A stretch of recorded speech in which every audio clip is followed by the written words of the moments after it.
There are a lot of albums worked on by notable artists that have yet to completely see the light of day, whether it's because the project got canceled, the record label rejected it, or there are just rights issues over releasing it, whatever. But whether we have bootlegs of the record, just a few leaks, or only what the artist is willing to state about the project in interviews, the album still often ends up being viewed in this almost mythological way. Fans will speculate why it was unrealized, what the final product would have sounded like, how it would have compared to their other albums, and of course what the alternate timeline where it was actually released would have looked like, which, coincidentally, is almost always said to be better than this timeline.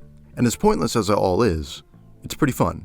So I'm going to go a step further and rank a bunch of albums that are lost, or unreleased, or unfinished, or whatever other synonyms that basically mean it never got a proper public release. And you may ask, but how? How could you possibly do that? To which I say, using arbitrary and probably incorrect assumptions based on the limited information we have on most of these records. What else?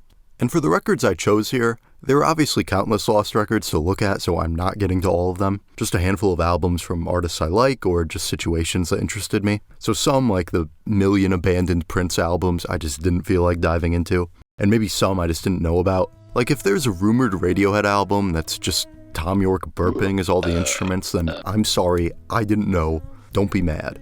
So first, let's go through the tiers that these will be ranked in. First off, we got Album of the Year. It would have easily been the best album that came out that year. That's the bottom tier. Above that is Album of the Decade, self-explanatory. After that is the World Peace tier, where I'm pretty sure if this album was properly released, it would have been so good that there would be no more wars. And finally, the top tier transcends the medium. You can't even put into words just how amazing this album would have been. So that's simple enough. I'll get a few of the obvious albums out of the way. 3, 2, 1, go.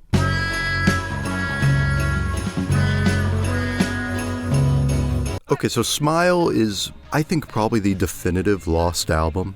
Pet Sounds was a response to Rubber Soul, Revolver was somewhat of a response to Pet Sounds, and Smile was going to be the response to Revolver. So, high bar. But with Brian's intense ambition for the project, his controlling nature and perfectionism, the year or so of constant strain working on this put on his relationships with any collaborators and on his own mental health eventually boiled over, and the project was canceled. It was planned to be this expansive concept record that holds even more instrumental layers than Pet Sounds and a range of tones that it bounces between effortlessly, while also at points using the band's trademark harmonies in ways that are more enveloping or atmospheric. Really, I did a whole video a while ago about bands and albums that sound like they're from another world, and Smile probably should have been on there, even though Brian apparently wanted it to be distinctly American. Everything on it, even the catchy singles like Good Vibrations or the lonesome piano track in Surf's Up, every wall of sound contains Brian's specific brand of strangeness and lets it consume the room so well. I won't go much further into it because between the Smile sessions that were eventually released, which give us about as complete of a version of the record as we could hope for at this point, it's not that lost and pretty much speaks for itself. It's top tier. Would have been Brian's second masterpiece. I easily get sucked into hearing the whole Smile Sessions version, and I'm still so curious about how the timeline would have changed if things worked out and they did release this in 1967. How would the Beatles and others have been influenced? Where do the Beach Boys go from there? It's easy. Transcends the medium. This is probably the one where most people will disagree, but Lifehouse, not a top tier one for me. I just don't love the Who in their big rock opera form. I much prefer that they maintain that level of scale and ambition for individual songs, but then harness them into a tighter, more straightforward rock record in Who's Next. The whole project of this hyper-ambitious concept record that nobody, not even Pete Townshend, fully understood is fascinating. I'd love to hear it and especially see what the timeline where it's finished is like, but I'm not that broken up about it when it's like, oh no, instead we got one of the greatest rock records in history. World Peace tier. I'd love to hear the big story, and the whole 4D or 5D or whatever next level musical experience that was planned seems cool, but ultimately I just need to hear Roger Daltrey yell, Keith Moon go, and John Entnos will go, you know.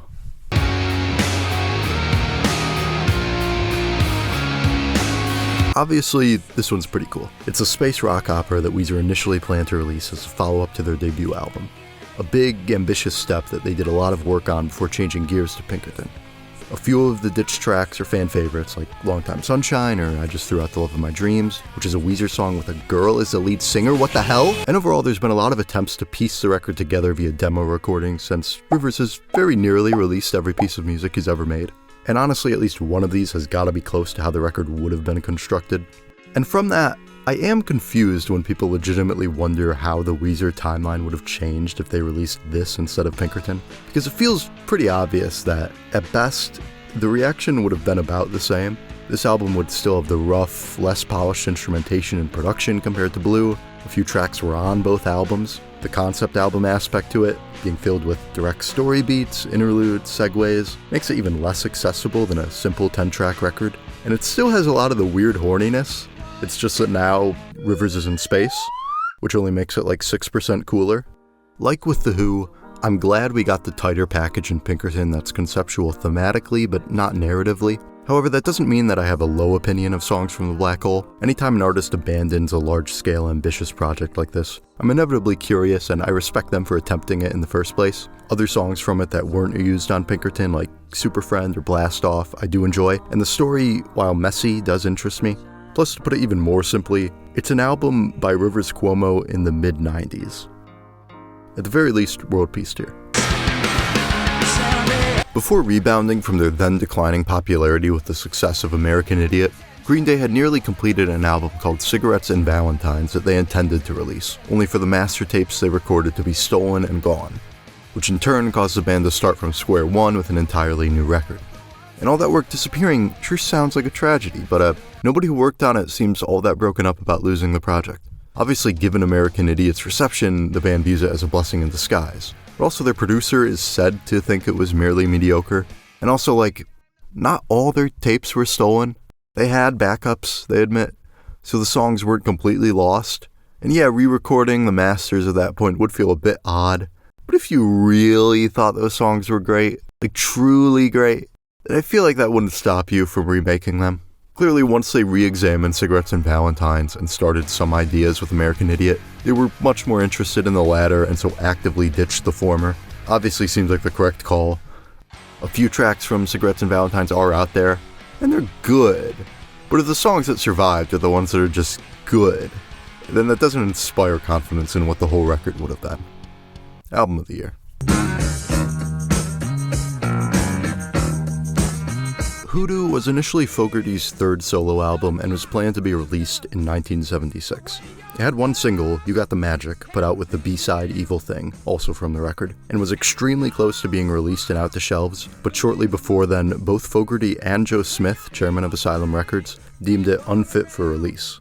After trying to improve the songs, Fogerty eventually abandoned the album and left music recording entirely for years until 1985's Centerfield. Fogerty is pretty open about songs and albums of his that looking back he doesn't think are up to snuff, and Hoodoo he just hates. He thinks it's terrible, not worthy of any release, he wanted the master tapes destroyed, and is probably pissed that bootlegs are out there. But I kinda like it. I mean, it's not something that's gonna top Cosmo's Factory or Willie and the Poor Boys.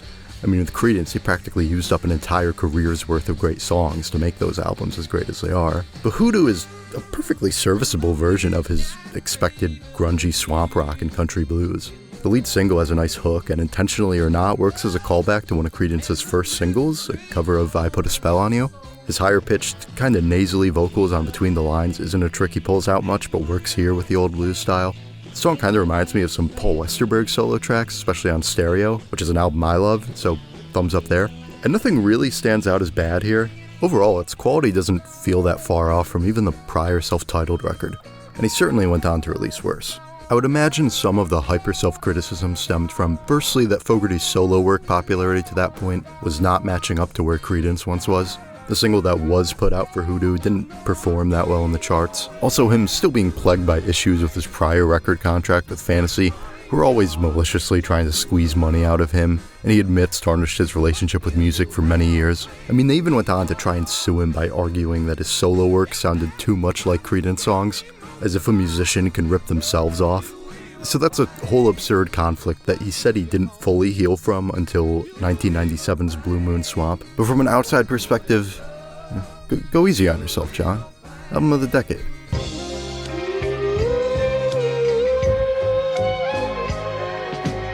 Cold Cuts is an album of outtakes and non-album singles from Paul's solo career and time with the Wings, that he attempted to assemble at least 3 separate times in the 70s and 80s, but often fell apart from a label's lack of interest in an album of scraps. Why have cold cuts when you could have hot hits, one executive supposedly said.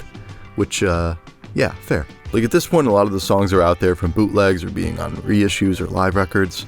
And there's good stuff, like Robber's Ball is so fun, it sounds like a villain song in a Don Bluth movie.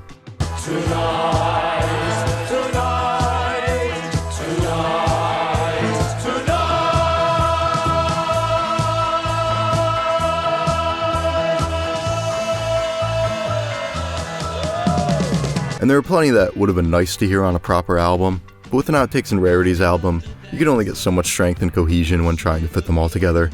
Not a huge loss. Album of the year.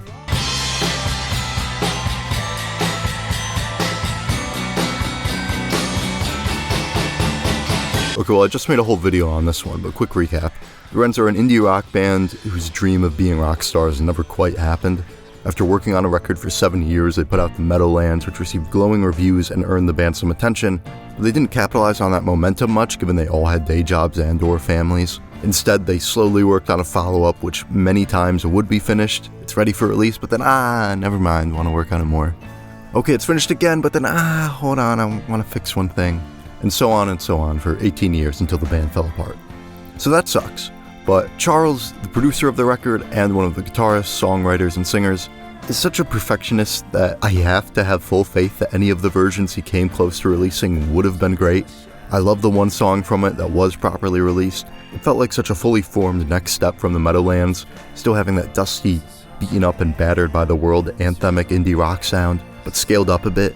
The other main songwriter, Kevin Whelan, did redo his songs intended for this to put on his own album under the name Eon Station, and that's a very good record. But some fans were lucky enough to hear a version of the Wildwoods, and the consensus is that the songs are even better there than on Eon Station, and it's overall possibly just as good as the Meadowlands, if not better. Like, there are a lot of frustrations with how long the album was taking and how it fell apart, but pretty much, as I say in the other video, I have full faith that if it did come out at any point, it would have been an all-timer. So, I gotta put it at number 1. Come on, it's top tier.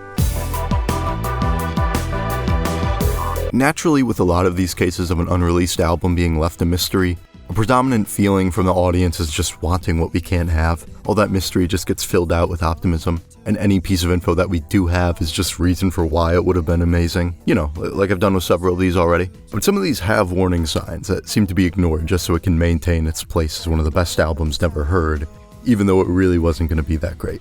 And I feel like Togetherland is one of those cases. Some of the main things we know about it is that the initial songwriting for it leaned towards club music rather than fully in his current pop and soul territory. So producer Henry Jackman, whose body of work at that point isn't necessarily anything to write home about, was brought in to keep it in a more mainstream style. And that just sounds like trying to force the songs into a direction they aren't naturally heading towards.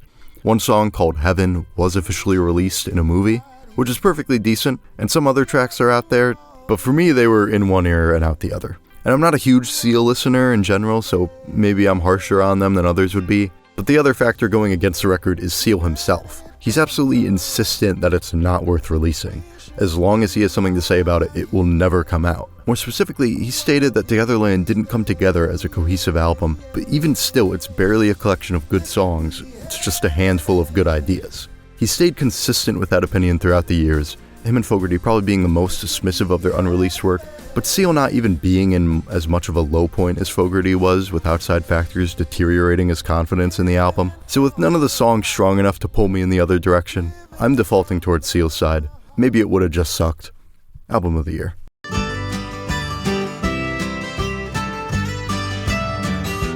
Following 1970's stellar Deja Vu, these 4 guys of various last names all completely hated each other.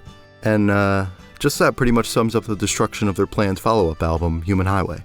They tried at least 3 times to get together to write and record it, and they fell apart every single time, from arguments, ego, drugs, whatever.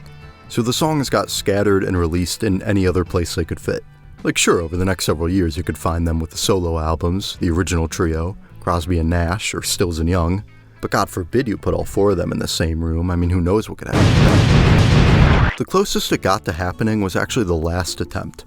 In the mid-70s, when Stills and Young were working on their own record, they opened up to bring in Crosby and Nash in. So they all recorded stuff and were happy with it, but I guess the issue here was actually just their conflicting schedules. Crosby and Nash had to leave for a bit, but the other two needed that album finished and ready for a tour soon, so it reverted back to just a Stills and Young band album, which as is already pretty strong. But the only pieces of those sessions with all four that we have are some tracks on the recent Neil Young Archives Volume 2 box set. Crosby has said he thinks Human Highway would have been their best album, and I could buy that. These guys were all near the height of their powers for that stretch. Each of them released a strong solo album soon after Deja Vu came out. You've got those first few Crosby and Nash albums that are strong, the Stills and Young band album that I mentioned, and especially through that first half of the 70s after Deja Vu, Neil Young wrote all four of these albums in a row. Like, just insane. And it doesn't necessarily mean that all of the songs from any of these records were potential tracks for Human Highway. People have done digging through interviews and stuff to approximate what specific tracks were actually brought in for these recording attempts. But even from just those, you could cobble together countless versions of the album and they'd all be great. Like, look, I just made a version of Human Highway. 3 songs from each of the guys and it's stellar. Look, another version of the album. It's so easy, you see what I mean? These 4 guys making an album together in the early mid-70s, they would have had to work their asses off to somehow turn that into a bad record. I gotta put it at least at the top of World Peace tier. My only hesitance in putting it higher is that even if you got an album with all 4 of them, the egos could still easily trip them up in putting those songs together in the best possible way. Like maybe Neil puts his foot down and says he needs to have 4 of his songs on the record, not just 3, and the tracklist arguments like that continue and make the final record a little more uneven or bloated than it could be. But I like to think that that's the worst it could get. I like Carly Rae Jepsen. I mean, for a lot of indie rock fans like me who don't listen to most mainstream full-on pop artists, Emotion seems to basically be the common exception. But you know, it's an exception for good reason. It's just really nice, really catchy, well-produced. It has that saxophone on that one song.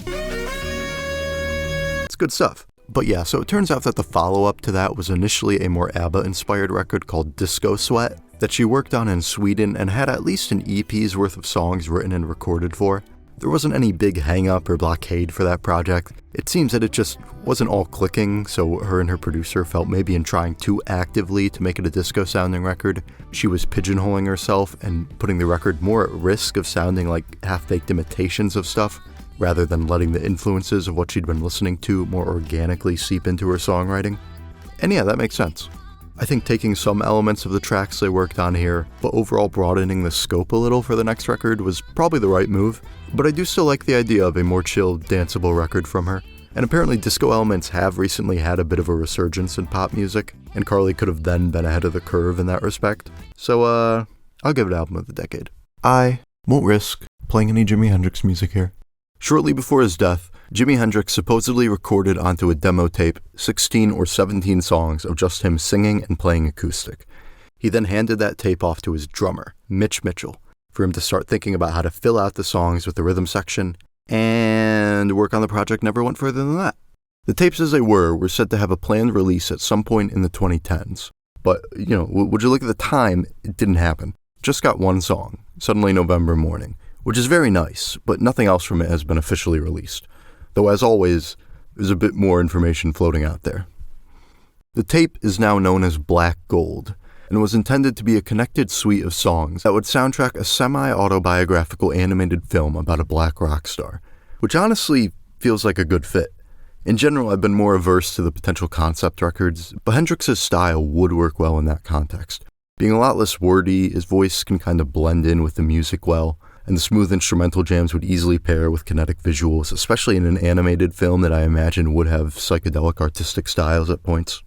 You can picture that concept even more since Mitch Mitchell has shown what the track list was on the tape he has, and a few of those tracks, Machine Gun, Stepping Stone, Astro Man, and Drifting, were worked on and recorded outside of the context of the Black Gold concept, like being played live with his other band, or being worked on for a different potential album called First Rays of the New Rising Sun. And man, they're all really, really good. Like, Drifting is so comforting and easygoing, the rhythms on Machine Gun fit the song's title, and many think of that performance as among Jimi's best. Honestly, given some songs were already being pulled off to different projects, I'm not sure Black Gold was ever really going to happen, whether Hendrix died or not. I mean, creating an animated film to pair with it would have been a whole other pain in the ass, I'm sure. But for the whole idea of it, I'm in. The songs we do have, acoustic or not, they sound great. And as for all the blank space in between, I mean, it's Hendrix. Come on. Top tier. Life is for the living.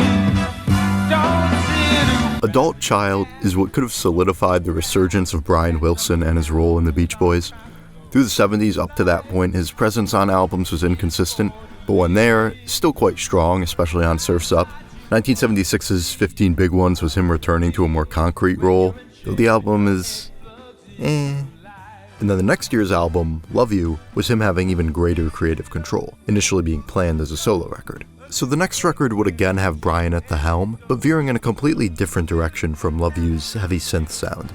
There's still the usual 70s Beach Boys lyrical strangeness, and of course a wide variety of voices, but the influences that drip in come from even further in the past. 50s stuff like Frank Sinatra-esque crooning and Still I Dream of It, or big band instrumentals on Life is for Living. They even worked a bit with Dick Reynolds, who arranged music for one of Brian's big influences, The Four Freshmen, which honestly, even besides being an interesting step for the band creatively, also makes some sense business-wise, I think. Like, by this point in their career, the Beach Boys were often trying to play on people's nostalgia for the band's glory days, but those were all in the 60s, and I think strong waves of nostalgia are often looking back around 20, 25 years. You can see it a lot in the 70s with people remembering the early days of 50s rock, like American Pie or Crocodile Rock. So the Beach Boys tackling a different piece of 50s music inspiration I could see paying off, though not a sure thing, I guess.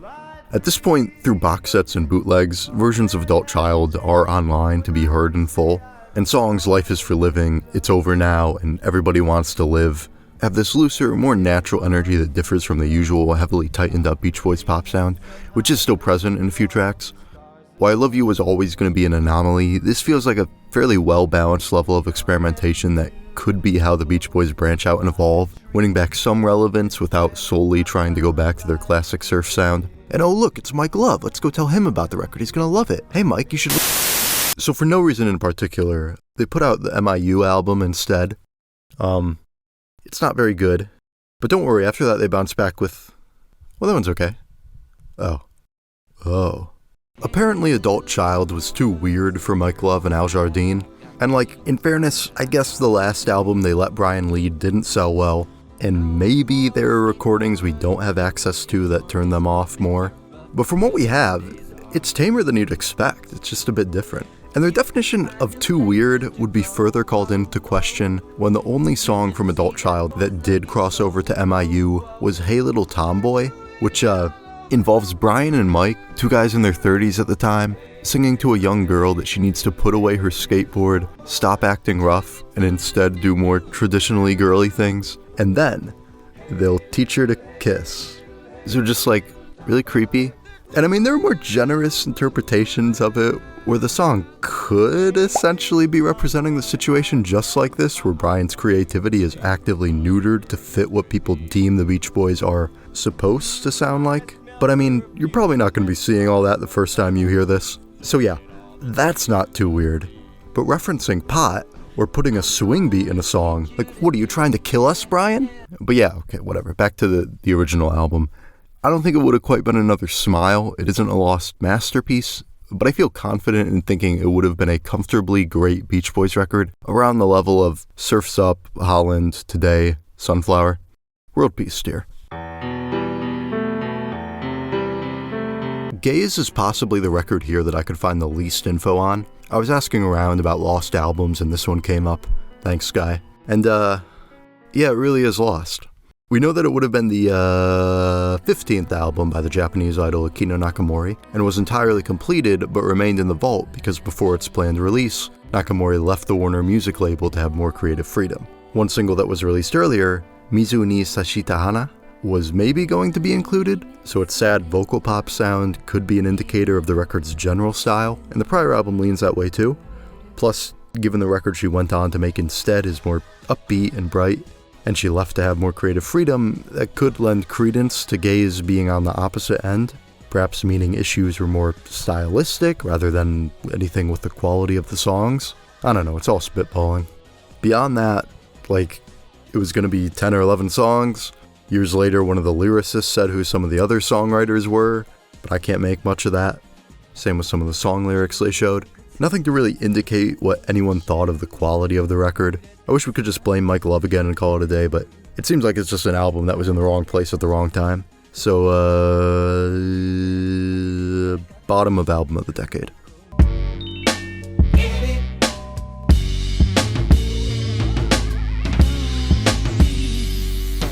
I'm sure there are countless unreleased or abandoned hip-hop albums that I'm unaware of, but Detox seems like arguably the most infamous. Dre is so well respected as a rapper and especially a producer, but has so few albums of his own, so talk of any album from him would have gotten people's mouths watering. Especially in the case of Detox though, which was firstly advertised as his final album, which, by the way, that's dumb, stop doing that. Even if you don't feel like you'll change your mind, you're just tempting fate by announcing it, I feel. Looking at you, Jay-Z.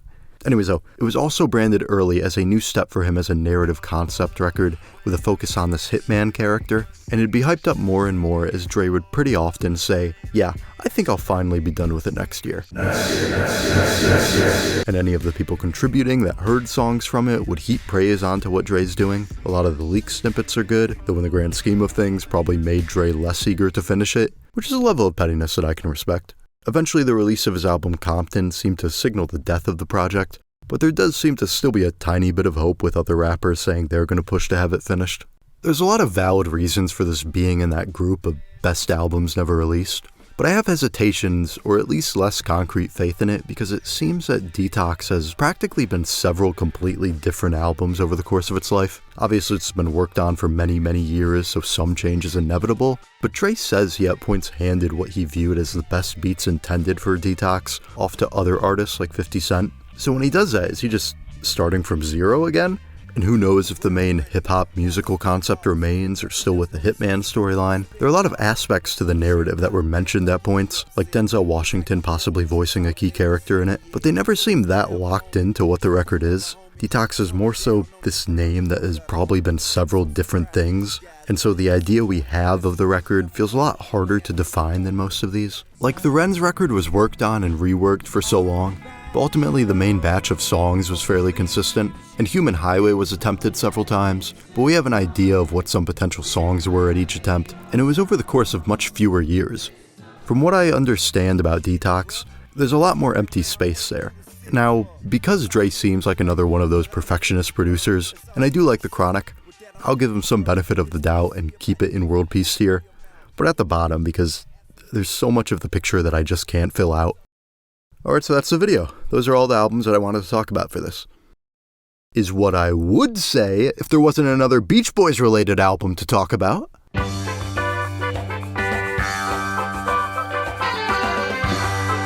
So for those who didn't know, Dennis Wilson from the Beach Boys has a solo album that's actually amazing.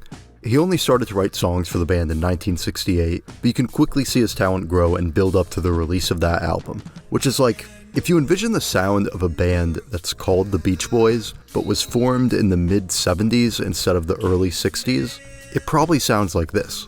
Maintains that California vibe and has a few soulful rock tracks, but also is often mellowing out and smoking on the beach, calmly experimenting with different instruments acting as the core of tracks. Simply a great record. Very quickly after that was finished, Dennis started work on the album Bambu, and slowly had a good chunk of work done on it, but they fizzled out due to financial issues as well as Dennis's personal problems with his health, drugs, alcohol, and by the last year of his life, apparently his voice was pretty much shot, so it never finished. But some of the recordings were put out with the re-release of Pacific Ocean Blue, and they feel on par with that record. I mean, especially given Brian's sporadic involvement in the band, Dennis through the 70s was probably the most consistent and strong songwriter in the group when looking at the solo stuff, the songs that were on Beach Boys records, and even songs that didn't make it onto either, like Wouldn't It Be Nice to Live Again. So I really struggled to see Bambu finishing poorly. World peace. And there it is, for real this time. The definitive ranking of an arbitrary group of lost albums that we mostly don't know much about. I just hope you can all respect the... Wait. Is that the unreleased Beach Boys 1977 Christmas album that the record label supposedly rejected? It's over now, and though I played the role, I lost my soul. It's still within your heart. It's over now.